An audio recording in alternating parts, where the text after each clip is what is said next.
ಧರ್ಮಸ್ಥಳ ಬುರುಡೆ ಪ್ರಕರಣಕ್ಕೆ ಸ್ಫೋಟಕ ಟ್ವಿಸ್ಟ್ ಸಿಕ್ಕಿದೆ. U turn ತೆಗೆದುಕೊಂಡಿದ್ದಾನೆ ಮುಸುಕುದಾರಿ. ಎಸ್ಐಟಿಯ ಮುಂದೆ ಹೊಸ ಹೇಳಿಕೆಯನ್ನ ಕೊಟ್ಟಿದ್ದಾನೆ ಮಾಸ್ಕ್ ಮ್ಯಾನ್. ತನ್ನ ಮೂಲ ಹೇಳಿಕೆಯಿಂದ ಹಿಂದೆ ಸರಿದಿದ್ದಾನೆ.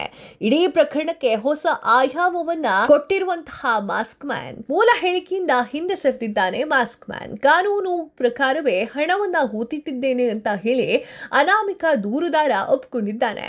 ಕಾನೂನು ಉಲ್ಲಂಘಿಸಿ ಹೂತಿಟ್ಟಿದ್ದಾಗಿ ಹೇಳುವಂತೆ ಒತ್ತಾಯವನ್ನ ಮಾಡಿದ್ರು ಅನ್ನುವಂತಹ ವಿಚಾರವನ್ನ ಬಾಯ್ಬಿಟ್ಟಿದ್ದಾನೆ. ಆ ಮೂವರು ಹೇಳ್ಕೊಟ್ಟ ರೀತಿಯಲ್ಲೇ ನಾನು ಹೇಳಿದ್ದೇನೆ. 2023ರಲ್ಲಿ ತಮಿಳುನಾಡಿನಿಂದ ನನ್ನನ್ನ ಕರೆಸಿದ್ರು, ಇಲ್ಲಿಗೆ ಬರುವಂತೆ ಮಾಡಿದ್ರು ಎನ್ನುವಂತಹ ವಿಚಾರವನ್ನ ಹೇಳಿದ್ದಾನೆ.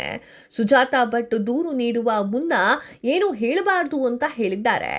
ಆಕೆ ದೂರು ಕೊಟ್ಟ ಬಳಿಕ ಬಾ ಅಂತ ಹೇಳಿದ್ರು ಆ ಮೂವರು ಎನ್ನುವಂತಹ ವಿಚಾರವನ್ನ ಮಾಸ್ಕ್ ಮ್ಯಾನ್ ಭೀಮಾ ಹೇಳಿದ್ದಾನೆ.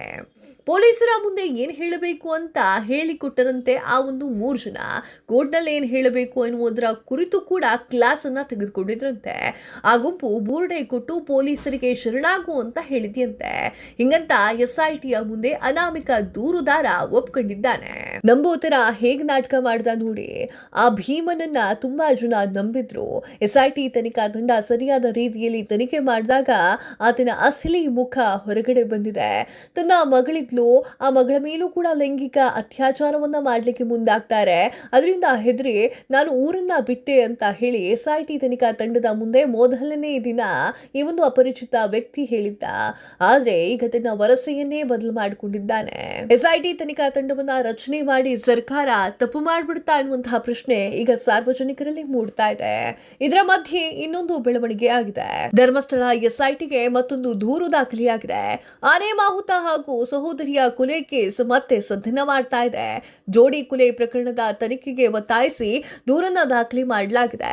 ಧರ್ಮಸ್ಥಳದ ಬೋರ್ಜೆ ಎನ್ನುವಂತಲ್ಲಿ 2012ರಲ್ಲಿ ಜೋಡಿ ಕೊಲೆ ಆಗಿತ್ತು. ಆನೆ ಮಾಹುತ ನಾರಾಯಣ ಸಾಫಲ್ಯ ಹಾಗೂ ಯಮುನಾ ಹತ್ಯೆಯಾಗಿತ್ತು. ಮೃತರ ಕುಟುಂಬಸ್ಥರಿಂದ ಎಸ್ಐಟಿ ತನಿಖೆಗೆ ಭೇಟಿ ನೀಡಿ ದೂರನ್ನ ದಾಖಲೆ ಮಾಡಲಾಗಿದೆ.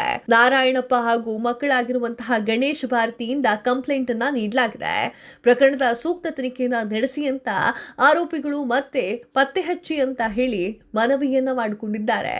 ಇದೆಲ್ಲ ನೋಡ್ತಾ ಇದ್ರೆ ಧರ್ಮಸ್ಥಳ ಕೇಸ್ ಅದೆಲ್ಲಿಗೆ ಹೋಗಿ ಮುಟ್ಟುತ್ತೋ ಕಾದು ನೋಡ್ಬೇಕಾಗಿದೆ. ಭೀಮನಂತವ್ರು ಇನ್ ಎಷ್ಟು ಜನ ಬರ್ತಾರೋ ಅದನ್ನು ಕೂಡ ನೋಡ್ಬೇಕಾಗಿದೆ.